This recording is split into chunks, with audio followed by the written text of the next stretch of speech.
izin mohon bantuannya. Hari ini kan saya dapat tugas untuk membuat video wawancara dengan jenengan, yang terkait bagaimana cara panjenengan mengambil keputusan tentang dilema etika yang sudah panjenengan alami dan dengan melakukan pengambilan keputusannya.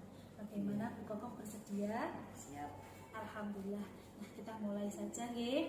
Nah, Bu Kokom, selama ini panjenengan di sekolah ini beberapa tahun ini, apakah pernah mengalami yang namanya dilema etika? Pernah dan berkali-kali.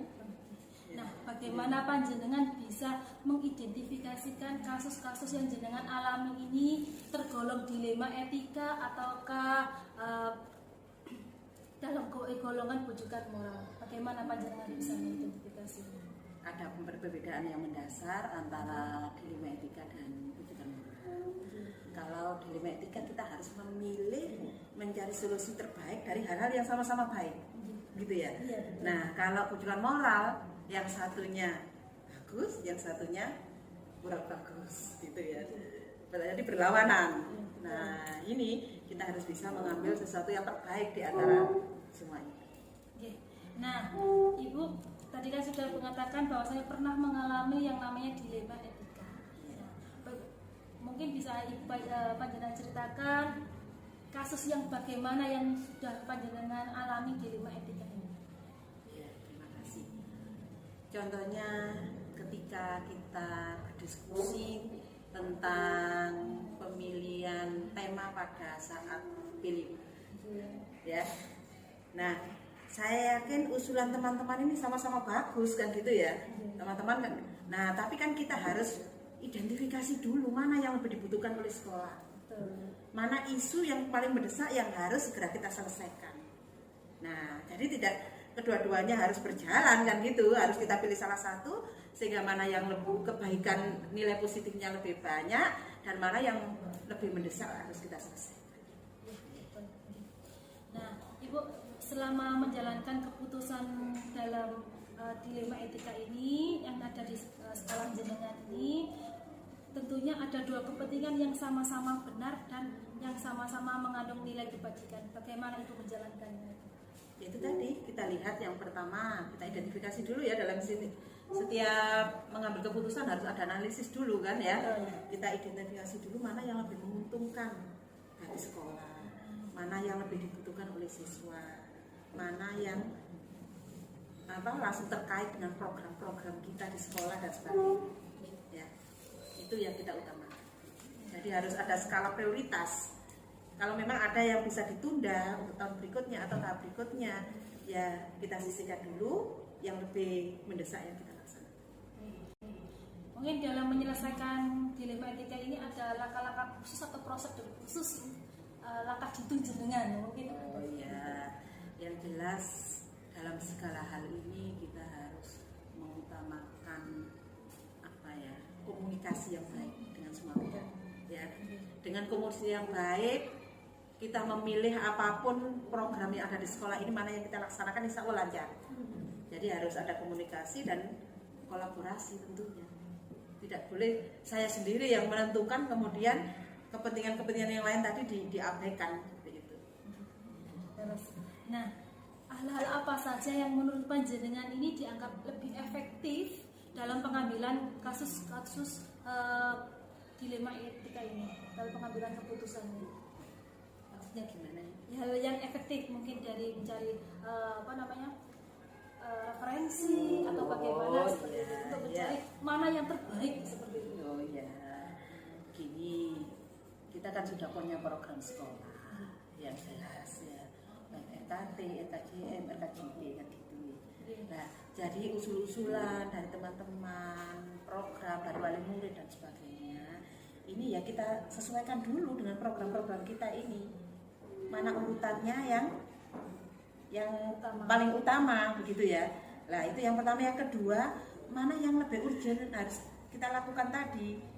Kadang-kadang rencana itu tidak sesuai dengan kenyataan. Ada hal-hal khusus di dalam perjalanan program ini yang kadang-kadang kita harus mengambil kebijakan kan gitu ya. Nah, itu. Jadi mana yang lebih urgent untuk kita lakukan, Nah, yang lebih penting lagi yaitu tadi bagaimana teman-teman semuanya bisa menerima keputusan itu dengan dasar berpikir kritis. Oh iya, ternyata betul ini yang harus kita lakukan. Jadi dengan berbagai langkah identifikasi tadi. Nah, dalam mengambil keputusan ini tentunya ada tantangan-tantangan terberat, gitu. Menurut jenengan apa yang menjadi tantangan terberat dalam menentukan keputusan dari kasus dilema etika ini? Kalau dengan sikap teman-teman guru maupun wali murid saat ini tidak ada, terutama untuk mengambil waktu duduk bersama bagi saya, ya. Itu tantangannya terbesar. Iya, tantangan bagi saya itu untuk bagaimana kita mengambil waktu untuk duduk bersama, untuk berdiskusi, ya, sehingga tidak terjadi kesalahpahaman. Ini yang harus benar-benar kita atur waktunya. Karena apa? Apalagi kalau melibatkan wali murid, mereka ada pekerjaan di luar. Kan gitu ya. Nah, itu yang harus kita atur dengan baik sehingga nanti ketika bisa bersama ini duduk bersama, kita undang mereka bisa hadir, semua kendala-kendala itu bisa kita singkirkan. Berarti yang menjadi tantangan terberatnya itu adalah waktu, menyesuaikan waktu Iya, antara panjenengan dengan antara kegiatan sekolah dengan betul. kegiatan dari stakeholder. Dari kasus-kasus jenengan ini ketika muncul, apakah panjenengan mempunyai jadwal khusus untuk bisa menyelesaikannya, ataukah seketika itu panjenengan langsung menyelesaikan dari kasus-kasus tersebut? Lihat permasalahannya. Ada permasalahan yang bisa langsung diselesaikan, ya. Kalau memang itu lingkup sekolah, kita akan bisa langsung berunding dengan teman-teman. Tapi kalau permasalahan ini terkait dengan pihak luar, ya kita harus menjadwalkan.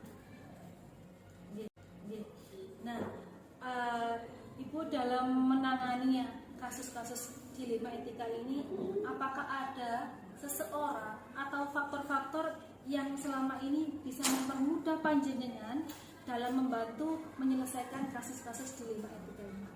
Iya, betul. Di dalam segala hal kita harus pegang key person, begitu ya. Jadi di sekolah pun itu juga ada seseorang yang bisa kita percaya untuk bisa menggerakkan teman-temannya, kan seperti itu. Di paguyuban juga seperti itu. Di komite juga bisa seperti itu. Nah, kunci seseorang yang menjadi kunci inilah yang sebenarnya harus kita pegang dulu. Kita berikan pemahaman sehingga nanti bisa membantu memperlancar langkah-langkah kita supaya yang lain juga lebih cepat memahami dan bisa mengambil kesimpulan yang sama keputusan. Berarti ada seseorang yang sebagai kuncinya atau roda penggeraknya di sekolah tersebut, di sekolah maupun di komite dan sebagainya, yang bisa membantu panjenengan. Iya. Nah, Ibu, dari perbincangan kita kali ini, wawancara kita kali ini, tentunya ada pengalaman yang berharga yang bisa panjenengan petik dalam pengambilan keputusan ini apa? Pengalaman yang sangat berharga ketika kita menghadapi dilema etika yang pernah saya alami, bahwa tidak ada hal-hal itu yang tidak bisa kita selesaikan. Sesuatu yang baik kalau diselesaikan dengan cara yang tidak baik, dengan prosedur yang kurang baik, juga akan menghasilkan hal yang kurang baik. Oleh karena itu kita butuh kolaborasi, untuk sosialisasi, sehingga semua pihak itu bisa menerima keputusan yang kita ambil. Karena semua yang kita ambil itu juga demi kepentingan bersama. Jadi intinya harus ada kolaborasi ya atas semua pemangku kepentingan, kemudian kita sosialisasikan segala kebijakan-kebijakan yang ada supaya tidak ada kesalahpahaman. Terima kasih Ibu atas waktunya, sudah memberikan pengalaman yang berharga bagi saya dalam bagaimana Ibu mengambil sebuah keputusan yang bijak dari kasus-kasus dilema etika yang ada di sekolah ini. Sama-sama Bu Anita, semoga sukses selalu Bu Anita. Terima kasih.